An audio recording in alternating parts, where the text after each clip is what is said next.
বঙ্গবন্ধুর কত প্রেমিক আছে যারা জাতির পিতা বলে ঘোষণা দিয়েছে, তাদের জাতির পিতার বাড়িটা ভাঙা হলো, একজন মুরিদ সেখানে গেল না, একজন কর্মী গেল না। এত বড় বাঘা বাঘা নেতা যারা বলল খেলা হবে পালাবো না, এত বড় বড় নেতা কেউ গেল না। এমনকি সংসদে যারা গান শোনালো বাবার নামে, সেই বাবার নামে গান গাওয়া কোনো নেত্রীও সেখানে আসলো না। এটা প্রমাণ করে দেয় ওগো শেখ হাসিনা মানুষ তো চেনো নাই। দুনিয়ায় পেয়েছে যতদিন, গেয়েছে ততদিন, খেয়েছে যতদিন, গেয়েছে ততদিন, নিয়েছে যতদিন, গেয়েছে ততদিন, যখন বুঝেছে আর পাওয়া হবে না, আর নেওয়া হবে না, আর খাওয়া হবে না, তখন বলে দিয়েছে আর গাওয়া হবে না। ঠিক না বেঠে? আর গাওয়া হবে না। কাদের জন্য এত করো? কাদেরকে তুমি বন্দুকের লাইসেন্স দিয়েছিলে? কাদেরকে তুমি পিস্তলের লাইসেন্স দিয়েছিলে? কাদেরকে তুমি ছাত্র মারার জন্য অনুমোদন দিয়েছিলে? কাদেরকে তুমি আলেমদের হাতে হাত কড়া পরানোর পারমিশন দিয়েছিলে? কাদেরকে দিয়ে তুমি কোরআনের খাদেমদেরকে ফাঁসির কাস্টে ঝুলিয়েছিলে? কাদেরকে দিয়ে তুমি গুম করিয়েছিলে, খুন করিয়েছিলে? এই তারাই তোমাকে ভুলে গিয়েছে। ওই বিদেশে বসে তারা বলে রাস্তায় নামো, লিফলেট বিতরণ করো, যাও আন্দোলনে তোমরা সম্পৃক্ত হও। এই পাগলরা জানে না, বোঝেও না।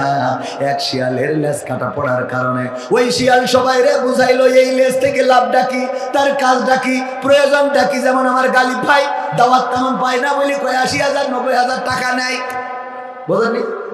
দাওয়াত পাইলে এই কথা বলতো না, কারণ একটা শিয়ালের লেজ কাটা।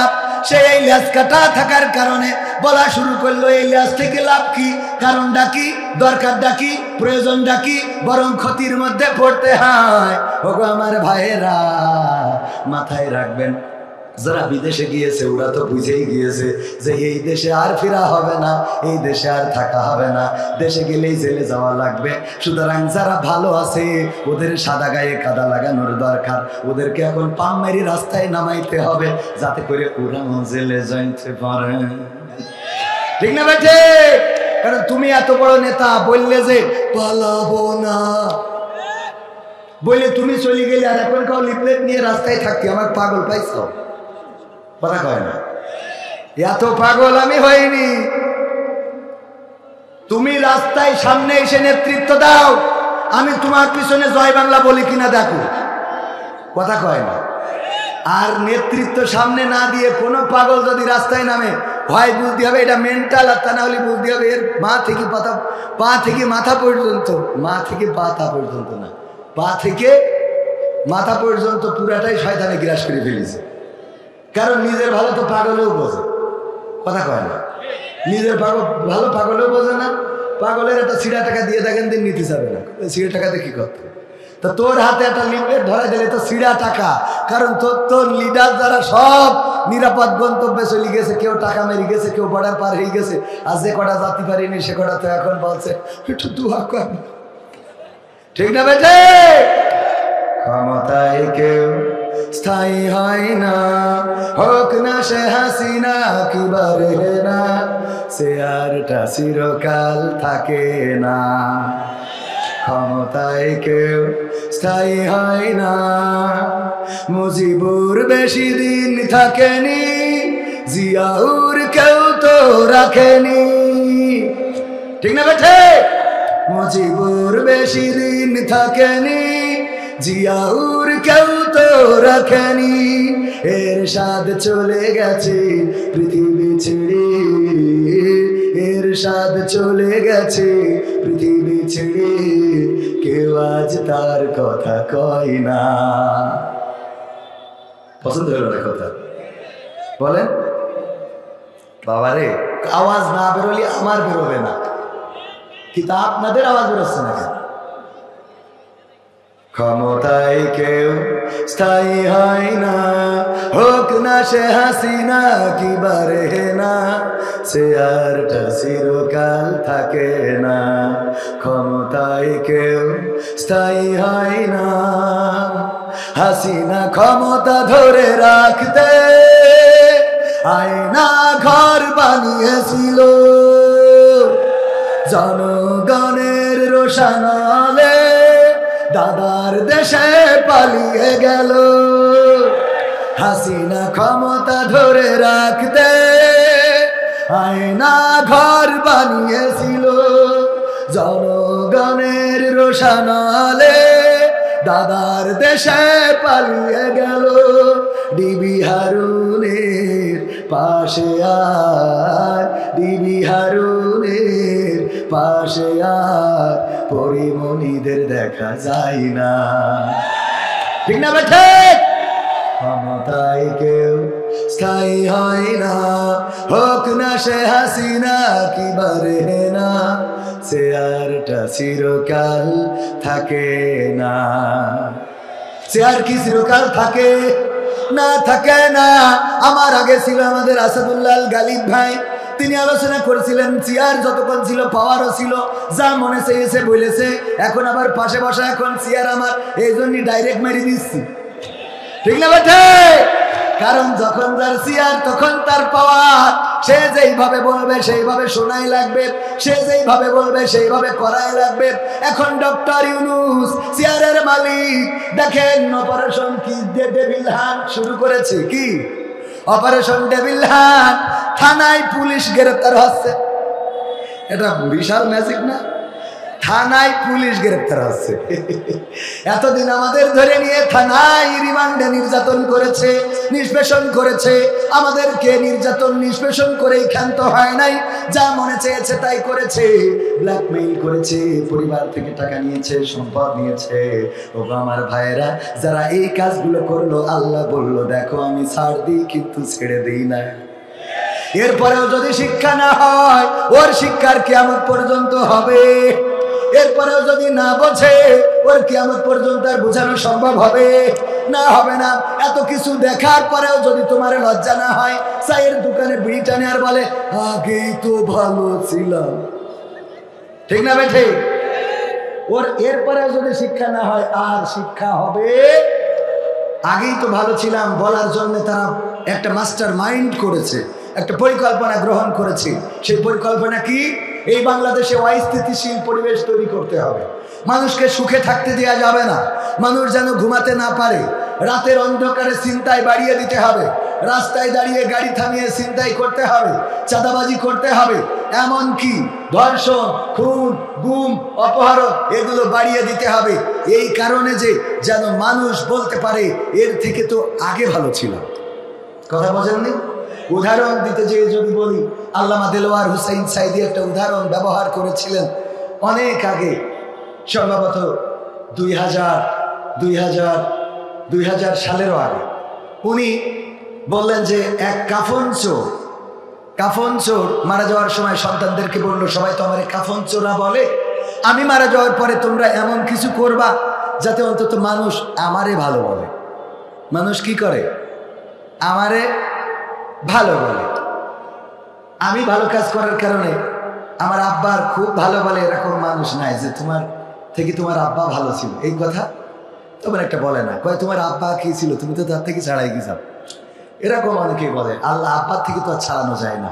আব্বা এই পথটা ধরিয়ে দিয়েছিলেন, সেই পথটাই চলছি আলহামদুলিল্লাহ। আব্বাকে খারাপ তো আর বলে না, কি খারাপ তো আর বলে না যে ওর মনে হয় বাপ খারাপ, এই জন্য ওর খারাপ। অনেকেই বলে না যে তোর কথা শুনে বোঝাই যায় তোর জন্মটা কেমন, এরকম আছে না?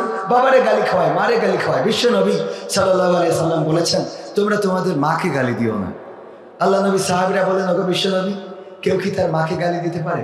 কয় তোমরা যখন তোমাদের অপরের মাকে গালি দাও তখন সে তোমাদের মাকে গালি দেয়।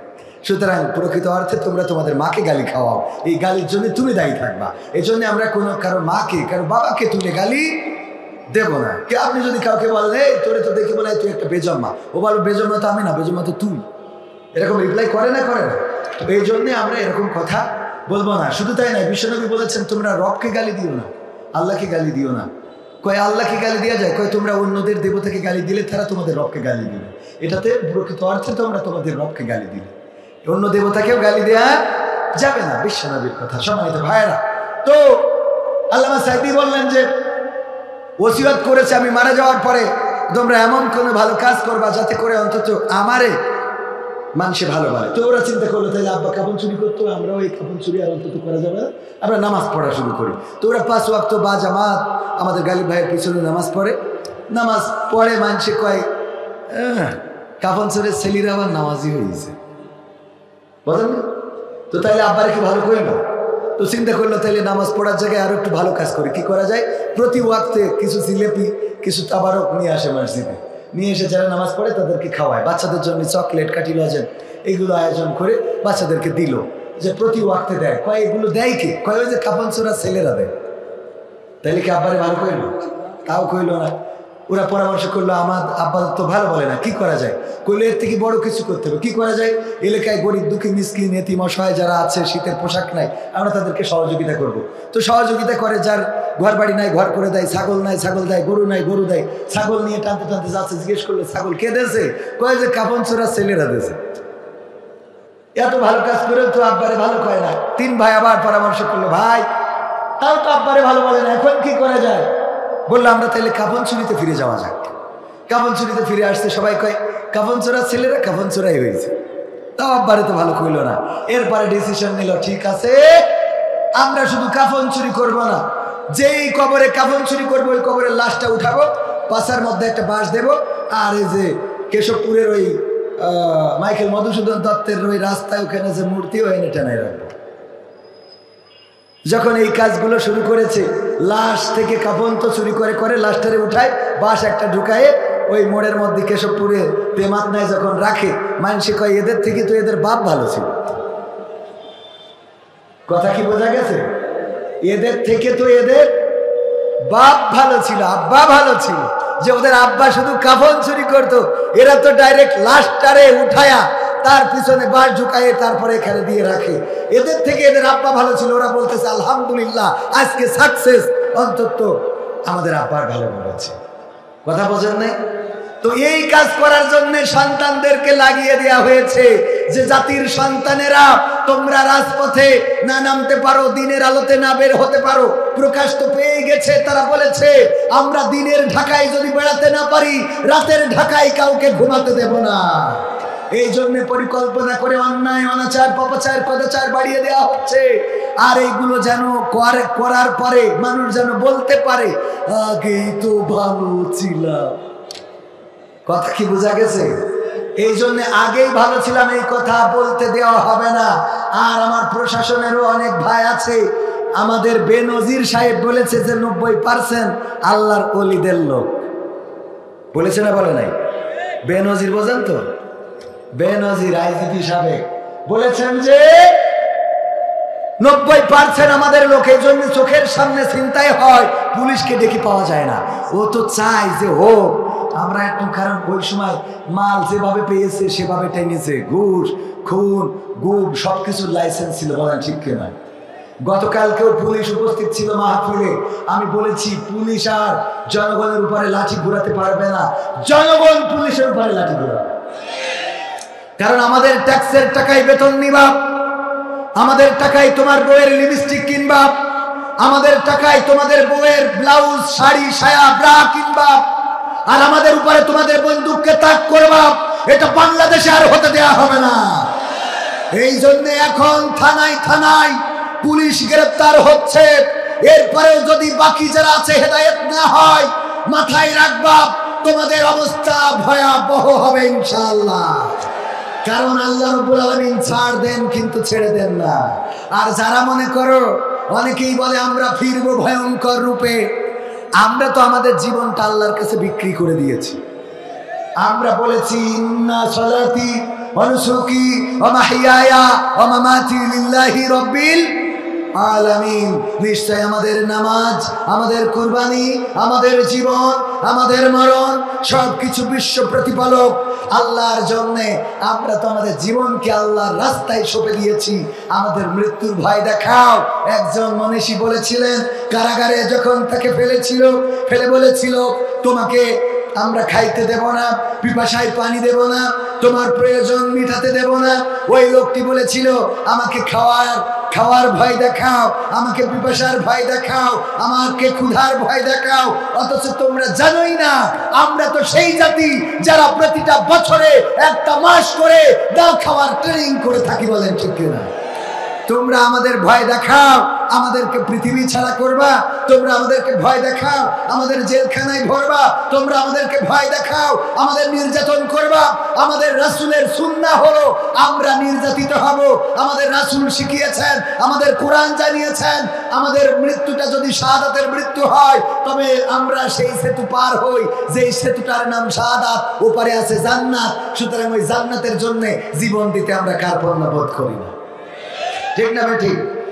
বরং যার মনের মধ্যে শাহাদাতের তামান্না নাই, যার মনের মধ্যে শাহাদাতের চিন্তাটা নাই, যার মনের মধ্যে শহীদ মৃত্যুর তামান্না আকাঙ্ক্ষা নাই, এই মানুষটার মৃত্যু হবে মুনাফিকের মৃত্যু।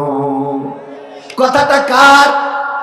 হ্যাঁ, মানে আল্লাহর কথা বলে দিতে হলে বেঁচে গেল। আমরা জানি আর না জানি কালেমা তৈয়বাটা পড়েন তো, লা ইলাহা ইল্লা আনতা সুবহানাকা ইন্নী কুনতু মিনাজ জালিমিন। মানে ও এইটা ওই যে বাসের মধ্যে থেকে থেকে শিখেছে কালেমা তৈয়বা, মনে করে এটা এভাবে বলা যাবে না।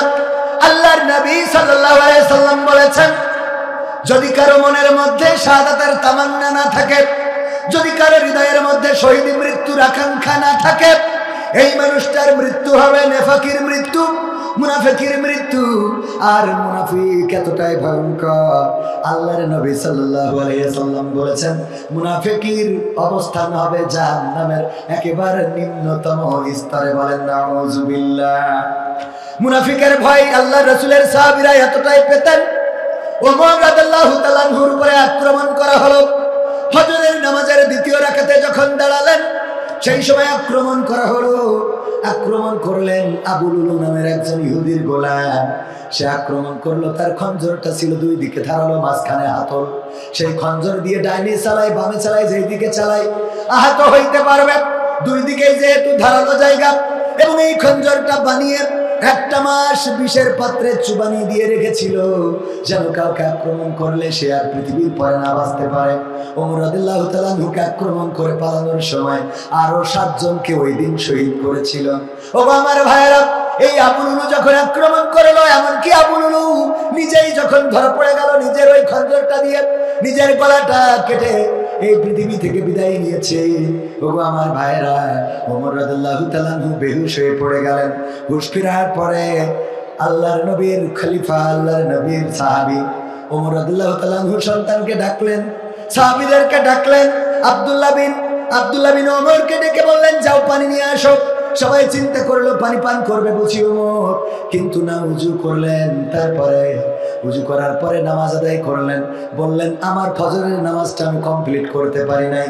এমন একটা সময়ে, যেই সময় পেটের ভুঁড়িটা বের হয়ে গেছে, পেটটা ছিদ্র হয়ে গেছে, আব্দুল্লাহ ইবনে ওমরের রুমাল দিয়ে, তোয়ালে দিয়ে, পাগড়ি দিয়ে পেটটা বাঁধা, ওটা খুলে দিলে ভুঁড়িটা বের হয়ে যায়। যা পান করে ওই ভুঁড়ি দিয়ে বের হয়ে যায়, দুধ পান করলে দুধটাও বের হয়ে যায়। এই অবস্থায়ও ওমর রাদিয়াল্লাহু তাআলা নামাজ ছাড়ে নাই। আর আজকে ওয়াজ শুনতে এসে সব রাস্তায় দাঁড়ানো, কারণ আপনার উল হক আসিফ ভাইয়ের শ্রোতা অধিকাংশ মুইতে পানি নেয় না, ঠিক না বেঠে? ওরা রাস্তায় দাঁড়ানো, নামাজও পড়াবে না, এসে বলবে, হুজুর আমি আপনার বড় ভক্ত, আল্লাহর জন্য ভালোবাসি, আমার একটু ঠোঁটটা কাটা ওপেন কথা বলে ফেলি, সামনের পরে বলা আমার অভ্যাস। কারণ বিশ্ব নবী সাল্লাল্লাহু আলাইহি সাল্লাম বলেছেন, একজন মুমিন অপর মুমিনের আয়না। কে? সামনের পরে বলার দরকার আছে না নাই? আপনি সামনের পরে না বলে পিছনে বলেন, এটা ক্ষতিকর। আমার খারাপ দিকটা সামনের পরে বলেন, কোনো আপত্তি নাই। আমার সহজ সফর সঙ্গী, আমার সাথের যারা সবাই জানেন, আমি সমালোচনাকে গুরুত্ব দিই। যারা সমালোচনা করে আমি বলি করতে দেন, কারণ ওই সমালোচনায় যদি দেখি যে আমার ভুল আছে সংশোধন হয়ে যাব, আর যদি দেখি আমার ভুল নাই, তাইলে তার সওয়াব আমার আমলনামায় আসে, আমার সওয়াব তার আমলনামায় চলে যায়। দুই দিকে লাভ আছে না নাই? যদি আমার ভুল থাকে সংশোধন হব, যদি ভুল না থাকে তাইলে আমাদের একজন মনীষী ছিলেন আল্লাহওয়ালা, তিনি যখন শুনতেন কেউ কারো সমালোচনা করেছে, উনি চলে যেতেন তার বাড়িতে, যাওয়ার পরে বাজার করে দিয়ে আসতেন, টাকা পয়সা সহযোগিতা করে আসতেন। বলতো, আপনি কেন আমাদের সহযোগিতা করলেন? বলতো যে সহযোগিতা করলাম এই জন্য, শুনেছি আপনি আমার বিরুদ্ধে গালমন্দ করেছেন, আমার গীবত করেছেন, এই জন্য বাজার করে দিলাম। কারণটা কি? আমি তো আপনাকে খারাপ বললাম, আপনি কেন গালমন্দ করার কারণে, গীবত করার কারণে আমাকে বাজার করে দিলেন? ওই মনীষী বলতো, কারণ হলো আল্লাহর নবী বলেছেন যদি কেউ গীবত করে গালমন্দ করে পিছনে দোষ গুণ বলে বেড়ায় তাইলে তার আমল নামা থেকে সওয়াবগুলো তার অন্যের আমল নামায় দেওয়া হয় আর যেই ব্যক্তিটার সম্বন্ধে গীবত করেছে ওই ব্যক্তির গুনাহগুলো তার আমল নামায় ফিরিয়ে দেওয়া হয়। যেই ব্যক্তি তুমি আমার গুনাহ নিয়ে নিলে আর সওয়াবটা দিয়ে দিলে, এখন বলো তোমার কি এক প্যাকেট বাজার করলে আমার ক্ষতি হবে? কথা কয় না? তোমার এক প্যাকেট বাজার করে দিলে আমার ক্ষতিটা কোন জায়গায়? কারণ তুমি আমার গুনাহ নিয়েছো, সওয়াব দিয়েছো। আল্লাহু আকবার। আমাদের চিন্তা ভাবনা এই হইতে হবে। আমি এখানে একটাও বাজে কথা এই হলো খেলা হবে এগুলো না বলে 2 ঘন্টা আলোচনা করতে পারবো, ততটুকু তৌফিক আল্লাহ রাব্বুল আলামিন আলহামদুলিল্লাহ দিয়েছেন। কিন্তু আমি বিশ্বাস করি যে আপনারা আমার কাছে আসলে এইভাবে ভালো কথা শোনার জন্য খুব কম লোকই আসে। আমার বিশ্বাস যদি ভুল হয় আমি খুশি হব, আমার ধারণা যদি ভুল হয় আমি খুশি হব। আমার বিশ্বাস আমার ধারণা মোটেও ভুল নয়। ঠিক বললাম না বেঠিক বললাম? এমপিরা সব কোথায় গেল, মন্ত্রীরা সব কোথায় গেল, কোথায় কাদের কাকা? তাদের সারা দেশটা এখন লাগে ফাঁকা ফাঁকা। অন্যবারের তুলনায় এবার ঠিক জোরে হয়েছে না আসতে হয়েছে? এমপিরা সব কোথায় গেল, এই তাই বলে আবার ঠিক বলা বন্ধ করে দিয়ে না, ঠিকঠাক বলেন, কারণ আপনারা ঠিক না বললে আবার আমরাও এনার্জি পাই না। এমপিরা সব কোথায় গেল, মন্ত্রীরা সব কোথায় গেল, কোথায় কাদের কাকা? তাদের সারা দেশটা এখন লাগে ফাঁকা ফাঁকা, ওদের সারা দেশটা এখন লাগে ফাঁকা ফাঁকা। আইন মন্ত্রী আটকে গেল আইনেরই ফাঁকে, দাড়ি সারা দরবেশের ভণ্ড ভণ্ড লাগে। ঠিক না বেঠে? আইন মন্ত্রী আটকে গেল আইনেরই ফাঁকে, দাড়ি সারা দরবেশের ভণ্ড ভণ্ড লাগে। শুনছি কত নেতা নেত্রী খাইতেছে ভাই ডান্ডা, বিচারপতি কালামানিকের ফাটিয়েছে আন্ডা। পলকের ঝলক গেল, পলকের ঝলক গেল থামিয়ে নেটের চাকা, তাদের সারা দেশটা এখন লাগে ফাঁকা ফাঁকা, ওদের সারা দেশটা এখন লাগে ফাঁকা ফাঁকা। কই গেল সেই সংসদেতে মমতাজের গান, কোথায় গেল হযরত বলা স্বামী ওসমান? কই গেল সেই সংসদেতে মমতাজের গান, কোথায় গেল হযরত বলা স্বামী ওসমান? ইনু মেনন দীপু মনি আছে কারাগারে, বাপ করিলেও পাপ কখনো ছাড়ে কি আর তারে? কোথায় গেল স্পিকারের, কোথায় গেল স্পিকারের দৃষ্টি আঁকা বাঁকা, তাদের সারা দেশটা এখন লাগে ফাঁকা। কোথায় গেল আরাফাত আর ব্যারিস্টার সুমন, কথা বলার সময় তারা করেনি ওজন। মুরগি কবির খাইছে ধরা, জাফর কোথায় আছে, গোপন কি সেও গেল মোদি দাদুর কাছে? কোথায় গেল সালামের, কোথায় গেল আলমের কাড়ি কাড়ি টাকা, তাদের সারা দেশটা এখন লাগে ফাঁকা ফাঁকা, ওদের সারা দেশটা এখন লাগে ফাঁকা ফাঁকা।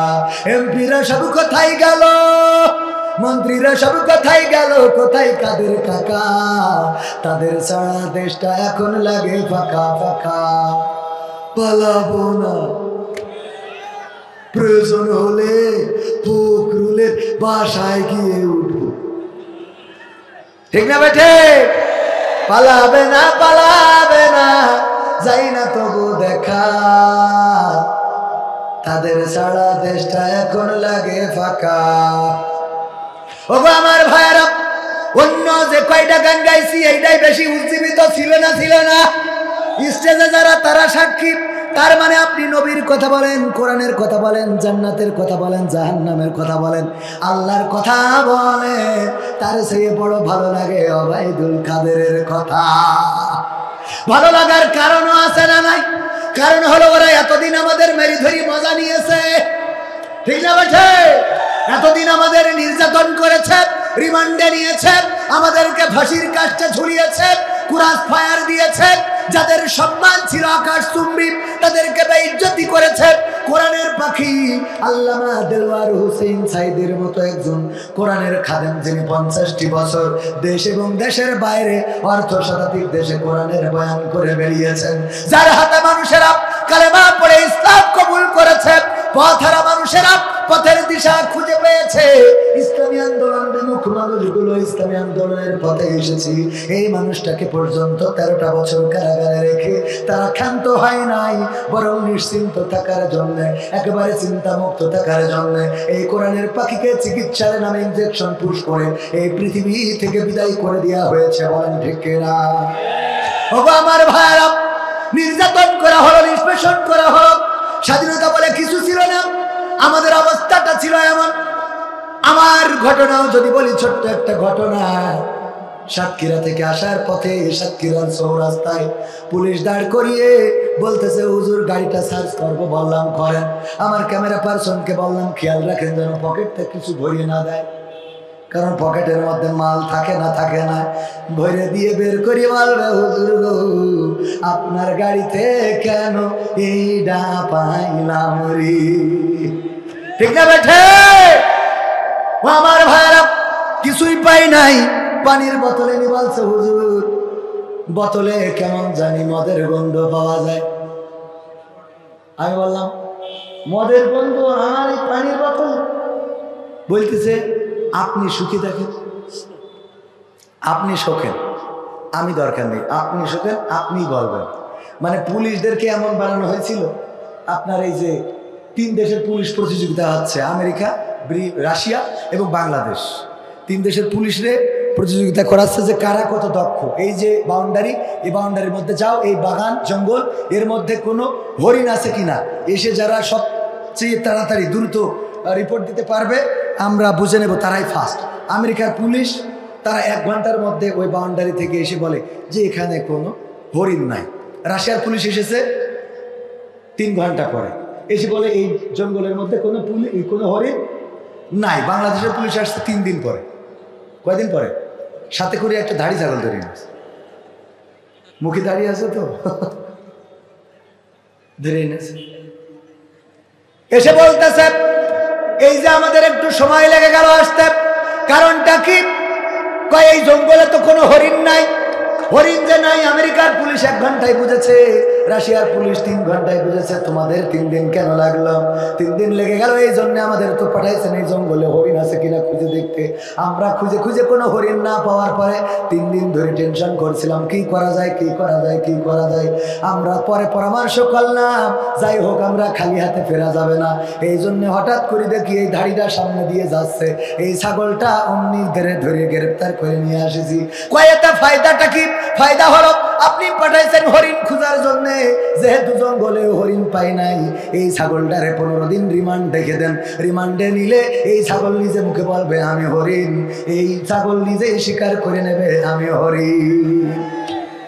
হুজুর আপনি সুখে থাকেন, মদের গন্ধ আছে না নাই? হুজুর সুখে যদি না পায় তাইলে হুজুরের হাতে হাত কড়া লাগাবে, জেলখানায় নিয়ে যাবে, রিমান্ডে নেবে। তারপরে হুজুরের আবার ওই বোতল শুকাই বলবে হুজুর বলেন দেখি মদের গন্ধ পাওয়া যায় নাকি যায় না। হুজুর ডিম খাওয়ার ভয়তে বলবে যে হ্যাঁ পাওয়া যায়। বোঝেন?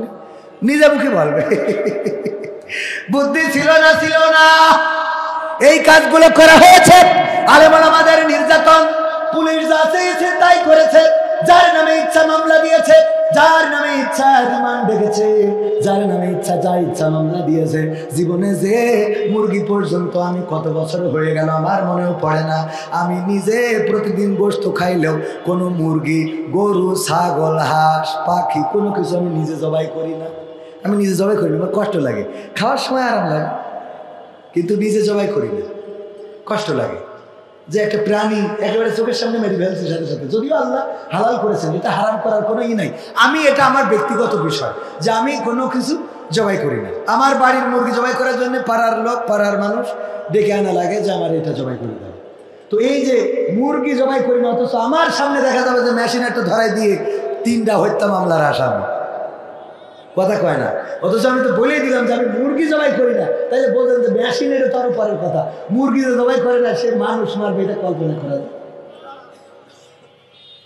এই জন্য মানুষ উজ্জীবিত হয়, আপনাদের মাথায় রাখতে হবে। এরপরেও যদি যারা এখনো সেই পক্ষে কথা বলেন, লিফলেট বিতরণ করেন, রাজপথে দাঁড়াতে চান, পোস্টার মারতে চান, তাদেরকে বলতে চায় আপনাদের লজ্জার কোনোভাবে হবে এত কিছুর পরেও আপনাদের মনে হয় না পিলখানায় হত্যাকাণ্ড চালালো, ছাত্র জনতার বুকে গুলি চালালো, আলেম ওলামাদের নির্যাতন করলো, নিরপরাধ মানুষদেরকে জেলে ভরলো, ফাঁসির কাস্টে ঝুলিয়ে শহীদ করলো, আল্লামা সাঈদীকে ইনজেকশন পুশ করলো। এত কিছু করার পরেও আপনারা বলেন যে আগেই তো ভালো ছিলাম। তার মানে আপনাদের অবস্থা হলো কোনোভাবে লজ্জা হওয়া সম্ভব না। ওই যে আমাদের মাহমুদুল হাসান জিয়াদি ভাইয়ের উদাহরণটা দিই যে একবার অস করে যাচ্ছে, তেমাত নাই দেখে একজন পায়খানা করতেছে, রাতের অন্ধকার, রাত 12টার সময় চিন্তা করলো এই রাস্তায় পায়খানা করতেছে, এটা তো ঠিক কাজ না, ভালো কাজ না। একটু লজ্জা দেওয়ার জন্য মোটরসাইকেলের হেডলাইটটা ঘুরাই ধরেছে যে ও যেন লজ্জা পেয়ে আর এই কাজ না করে। ও লজ্জায় এত পাওয়া পেয়েছে যে লুঙ্গি তুলে মুখ ঢেকে চুপচাপ বসে আছে। লজ্জা পেয়েছে না? এখন এদের অবস্থা এরকম, লুঙ্গি খুলে যায়, যাক মুখ ঢেকেতে পোস্টার মেরে বেড়ায়, আছে না নাই? ওরা বাবা তুই যে পোস্টার মারিস তোর কি মনে হয় না কত অন্যায়, কত অপরাধ, এই হাতে কত রক্ত, শুধুমাত্র গুলি করে ক্ষান্ত হয় নাই, এই লাশগুলো আবার গাড়িতে তুলে পেট্রোল ঢেলে আগুন লাগিয়ে জ্বালিয়ে পুড়িয়ে সরকার করা হয়েছে। এত কিছুর পরেও যদি তোমাদের মনে হয় আরো কিছু বলা দরকার, তাইলে তোমাদের জন্য আমাদের আর কোনো ওয়াজ নাই, তোমাদের জন্য আবাবিলের পাথর ছাড়া আর শেষ রক্ষা হবে। কথা কয় না? তোমাদের জন্য এর বাইরে আর কিছু নেই। আল্লাহ বলেন আল্লাহ যাকে চান তাকে ইজ্জত দেন, যাকে চান তাকে বেইজ্জতি করেন। এটা এত দেখার পরেও থানায় পুলিশ গ্রেফতার হচ্ছে, এইটা দেখার পরেও তোর হেদায়েত হয় না। কথা কয় না? পুলিশের ডিসি, ওসি, এসপি সব এখন রাত্রে পালানোর চেষ্টা করতেছে। যারা আবার দুই একজন দেখি ফেসবুকে স্ট্যাটাস দিচ্ছে বিদায় বাংলাদেশ, এয়ারপোর্টে যেয়ে টার্মিনাল থেকে একটা ছবি তুলে বাড়ি যেয়ে ফেসবুকে স্ট্যাটাস দিচ্ছে বিদায় বাংলাদেশ, অথচ বাড়ি থাকে। বুদ্ধি, শয়তানি বুদ্ধি। আল্লাহ, বিদায় বাংলাদেশ, এয়ারপোর্টে যেয়ে টার্মিনাল ওয়ান, বিদায় বাংলাদেশ, ছবি ফেসবুকে, অথচ বাড়ি বলাই গিয়েছে। পুলিশ যেই দেখে পাহাড়ি। মানে এগুলো কোন মানে অনেকেই বুদ্ধি করে না। একবার মরে যাওয়ার সময় সন্তানদের বলছে আমার মৃত্যুর পরে পুরনো কাপড়ের কাপড় দিয়ে মাটি দিবি, যেন নতুন কাপড়ের কাপড় কিনিস না। কে বলছে? এটা একটা কৌশল, এটা একটা বুদ্ধি। কি বুদ্ধি? আরে বাবা এটা বুদ্ধি অত শুনতে না, আব্বা না বললে হবে না। বলছে আমি যত নাফরমানি করেছি মারা যাওয়ার পরে আল্লাহ ধরি বাটাম টানবে, এটা ঠিক। আমার নাফরমানির তো শেষ নেই, তো সুতরাং একটু বুদ্ধি খাটাইতে হয়, সব জায়গায় বুদ্ধি করে চলতে হয়। কি? তো পুরনো কাপড়ের কাপড় দিয়ে যদি আমার কবর দিস, তাইলে ফেরেশতা এসে জিজ্ঞেস করবে মান রব্বুকা মান দিনুকা মান নাবিউকা। আমি বলবো আমি আর এই প্রশ্নের উত্তর কতবার দেব, আর কতবার দিতে হবে আমার? তো ফেরেশতারা বলবে কেন? আমি কাপড়ের কাপড় দেখাই, বলবে কাপড় দেখি বোঝা যাচ্ছে না যে আমি কি আজকের লাশ? কাপড়ের কাপড় পুরনো এই ছিঁড়ে যাতে গেল, আমার এসে জিজ্ঞেস করো। মানে শয়তান যারা, এদের শয়তানি বুদ্ধি ছাড়া আর কিছু খুঁজে পাবেন না। স্ট্যাটাস দেশে বিদায় বাংলাদেশ, বাড়ি বসে রয়েছে। তুই চলি যাইয়েছে লেখ। ও আমার ভাইরা, পুরুষদের থেকে মা বোনরা বেশি না কম? ওই যে সামনে দিয়ে যাচ্ছে আর যাচ্ছে আর যাচ্ছে আর যাচ্ছে, যাইতেই থাকে। মা বোনরা শুধু মাহফিলে আসে না, রাস্তায় দেখলাম অনেকে আবার সাজু গুজু করে এসেছে। বলেন সুবহানাল্লাহ। ও নাউজুবিল্লাহ, আমার ভুল হয়েছে। আছে না নাই? বলবেন হুজুর আপনি দেখেছেন, তাহলে তো চোখের সামনে পড়ে না। যদি বলি দেখিনি তাহলে মিথ্যা বললাম, তবে ইচ্ছা করি দেখিনি, চোখের সামনে পড়িয়েছে। কথা বলেন না? ইচ্ছা করে দেখা যাবে? আবার ওই আজাদ দিয়ে তাকায় থাকলেও হবে না। যে বলি যে একবার দেখলি ক্ষমা, দুইবার দেখলি ক্ষমা, তিনবার দেখলি ক্ষমা, 4 নম্বরে আর ক্ষমা নেই। তো একবারে একেবারে 3 বারের তা মেরি দিলেন না, যা কাজ আসছিল আর আগামীতে যা দেখবেন একবারে শেষ হবে। ও আমার যুবকেরা, আমার মা বোনেরা যারা সাজুগুজু করেন তাদেরকে বলতে চাই, আল্লাহ বলেছেন ওয়াকারনা ফি বুয়ুতিকুন্না ওয়ালা তাবাররাজনা তাবাররুজাল জাহিলিয়াতিল উলা। ওগো নারীরা পর্দার মধ্যে থাকো, জাহিলি যুগের মেয়েদের মতো সাজুগুজু করে নিজেদেরকে প্রদর্শন করে বেড়ায় না। কথাটা কার? কথাটা কার? আল্লাহ বললেন সাজুগুজু করবা না, নিজেদেরকে দেখায় বেড়াবা না। আর আমার মা বোনেরা এখন সিদ্ধান্ত নিয়েছে আল্লাহ ভাতও খাবো, মুড়িও খাবো। ভাতও খাবো, বোঝেননি মনে হয় আমার কথা। সভাপতি জনাব আলহাজ মুক্তার আলী বিশ্বাস সাহেব উনি বলল তোমাদেরকে একটু পিকনিকে নিয়ে যাব গাদখালিতে, আমার সাথে 10 জন যাইতে পারবে। উনি 10 জনরে দাওয়াত দিয়েছে। আমরা 10 জনের জায়গায় এমনি সেমনি করে 20 জন হয়ে গেছে। সভাপতি জানে যে 10 জনরে ডাকলে 20 জন হবে, কারণ সে প্রভাবশালী মানুষ। এই জন্য বুদ্ধি করে 10 জনের জন্য ভাত আর 10 জনের জন্য মুড়ি ভাজা এই জাতীয় কিছু নিয়েছে, যে অন্তত যদি লোক বেশি হয় তাহলে কিছু লোকের ভাত খাওয়াবো আর কিছু লোকের মুড়ি খাওয়াবো। আমার কাছে জিজ্ঞাসা করছে কবির বিন সামাদ, আপনি কি খাবেন, মুড়ি খাবেন না ভাত খাবেন? আমি বললাম ভাত খেয়ে তারপর মুড়ি খাবো। বেকায়দা না? উনি বাঁচাতে চান যে যদি কেউ ভাত খায় তাইলে মুড়ি খাওয়াবো না, আর কেউ মুড়ি খাইলে ভাত খাওয়াবো না। বলে দিলাম ভাত খেয়ে তারপর ওই যে ডাক্তারের কাছে যে জিজ্ঞেস করছে না, ডাক্তার বলেছে যে শোনেন আপনার যে শরীরের কন্ডিশন, আপনি এখন থেকে সকালে 1টা, দুপুরে 2টা, রাত্রে 2টা রুটি খাবেন। তো বাজার হুজুর ডাক্তার সাহেব ভাত খাওয়ার আগে না খাওয়ার পরে? বাজার শয়তান তোর ভাত খাওয়াবে না বলেই তো বলছে রুটি খাবে। ওর খাওয়ার আগে না পরে হিসেব করতেছে রুটি খাবে। ওর বেকায়দা অবস্থা হয়েছে বলেই তো একটু কন্ট্রোল করে দিয়েছে যে 1টা রুটি, 2টো রুটি, 2টা রুটি। ও বলছে হুজুর ডাক্তার সাহেব ভাত খাওয়ার আগে না পরে? কথা বোঝেননি? হ্যাঁ, 4 দিনের মধ্যে আমি যদি শেষ করতে পারেন করে দিই। আমারও কষ্ট আছে, শুনো বলবো আর একটু। হ্যাঁ, 4টে পর্যন্ত তো ভালো করে বুঝেন। আমি টাইমের ব্যাপারে খুব এলার। আমার খাতি দেন না দেন টাইমটা ঠিক, আমার 2টা জিনিস ঠিক রাখতে হবে। একটা হলো আর্থিক বিষয় আর একটা হলো টাইমের বিষয়। এই দুটোরে জীবনে যে গুরুত্ব দিতে পারিনি সে জীবনেরই গুরুত্ব দিতে পারি। বোঝেননি? সময় মানেই তো জীবন। আমি যতজনের টাকা ধার দিয়েছি খুব কম লোকই পাইছি যে টাইম মতো রাইট টাইমে টাকা পরিশোধ করেছে। এমনকি ইমিডিয়েট একজনের টাকা ধার দিয়ে জানুয়ারির 16 তারিখ 15 তারিখে দেওয়ার কথা, ফেব্রুয়ারির 15 চলে গেছে, না যায়নি এখনো যাবে। আমি চাইছি, বলছে ভাই চাপ দিয়েন না, আমি লাইন মতো করে দেব না। আমার সাথে আরেকজনের টাকা ধার দিয়েছে 2 লাখ, দিতে লাস্টে 5,000 বলছে, ও 5,000 তো দেবো না। এমন আছে কলা বেচা টাকা, কি করবেন টুকটাক করে। এই জন্য এই জায়গাগুলো গুরুত্ব দেওয়ার দরকার আছে না? লেনদেনে যার স্বচ্ছতা নাই সেই ব্যক্তির জীবনের কোনো স্বচ্ছতা নাই। যদি সে দাড়িওয়ালা হয়, হুজুর হয়, ইমাম হয়, মাওলানা হয়, মৌলবী হয়, তাও একই অবস্থা। আর টাইমের যে সচেতন না, সে জীবনকে গুরুত্ব দিতে পারে না। ওগো আমার মা বোনেরা, সাজুগুজু করবেন। আল্লাহ রাব্বুল আলামিন বললেন, ওগো নারীরা তোমরা সাজুগুজু করো না, পর্দার মধ্যে থাকো।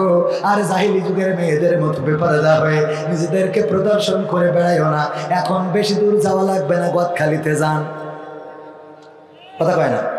হলদে শাড়ি, মাথায় ফুল, ঠোঁটে লিপস্টিক, তারপরে আবার তার কাটার বেড়া কালো করে বাউন্ডারি আছে না নাই? ওরে বাবা, কালো মানুষটাও আলকাতরা বেগমটাও পরিমণি এত সাজুগুজু করেছে ওই গাদখালিতে, আবার ফুল মাথায়। এইগুলো দেখার জন্য আমার যুবকেরা যায়, ওই দেখে মাথা নষ্ট হয়ে যায়। আব্বা বিয়ে দে। এইগুলো দেখে বিয়ে না দিয়ে রাসূলের হাদিস দিয়েও তো বিয়ের অনুরোধ জানানো যায়। রাসূলের হাদিস আছে না? বিশ্বনবী বললেন, ওগো আমার সাহাবীরা শুনে নাও, যদি তোমরা স্ত্রীদের সাথে মিলন করো, যদি নারীদের সাথে স্ত্রীদের সাথে সঙ্গম করো, তোমাদের স্ত্রীদের সাথে যখন তোমরা একান্তে সময় কাটাও, এই সময়ের জন্য আল্লাহ রাব্বুল আলামিন তোমাদের আমল নামায় সওয়াব লিখে দেন।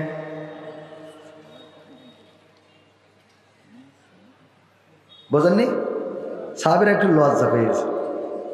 হুজুর, স্ত্রীদের সাথে মিলন করলে সওয়াব, এটা কেমন কথা? আল্লাহর নবী বললেন, লজ্জা পাওয়ার কিছু নাই। ওগো সাহাবীরা, এই অপরাধটা, এই কাজটাই যদি তোমরা তোমাদের স্ত্রীর বাইরে পরনারীর সাথে করতে, তাহলে আল্লাহ গুনাহ দিতেন কিনা? সাহাবীরা বলল, আলবত গুনাহ দিতেন। শুধু তাই নয়, এই অপরাধ করার কারণে দুনিয়ার শাস্তি হলো মাথা পর্যন্ত গেড়ে দাও, তারপরে ইট পাথর নিক্ষেপ করে সঙ্গে সার করে দাও। আল্লাহর নবী বললেন, যে অপরাধ করলে আল্লাহ গুনাহ দিয়ে দিত, ওই কাজটাই যখন বৈধ জায়গায়, হালাল জায়গায় করো, আল্লাহ রাব্বুল আলামিন সওয়াব দিয়ে দেন। বলেন সুবহানাল্লাহ। সুতরাং যুবকরা, এই হাদিসটা বাবাকে বলবেন, বাবা আমাদের সওয়াব যেহেতু আছে, বিয়ার 1 বছর পরে করে লাভটা কি? কথা কয় না? বরং 1 বছর পরে তুমি দাদা হবা, মা দাদি হবে, এই কাজটা কেন করে দাও না? আর আমাদের তো স্বভাবই এই কথা বলে বিয়ের অনুরোধ করা যেতে পারে না, পারে না? বিয়ের অনুরোধ করবেন ওগো আমার মা বোনেরা। আর আপনারা যে চেহারা দেখান, আলকাতরা বেগম পরিমণি সাজেন, এই সাজার পরে কিন্তু বাসরের পরে আস্তে করে 3 রাত 5 রাত 7 রাত 1 মাস 2 মাস তারপরে সম্পর্কে ফাটল ধরে যায়। বলেন ঠিক কিনা? ঠিক না বেঠে? কারণ কি? একজনের বিয়ে হয়েছে, বিয়ে করার পরে কেশবপুরের বিউটি পার্লারের যে মালিক, তার কাছে যে বলছে ভাই এই যে আপনার জন্য iPhone 16 pro max, iPhone 16 pro max 2 লাখের উপরে দাম, এটা দিলাম আপনাকে। কেন?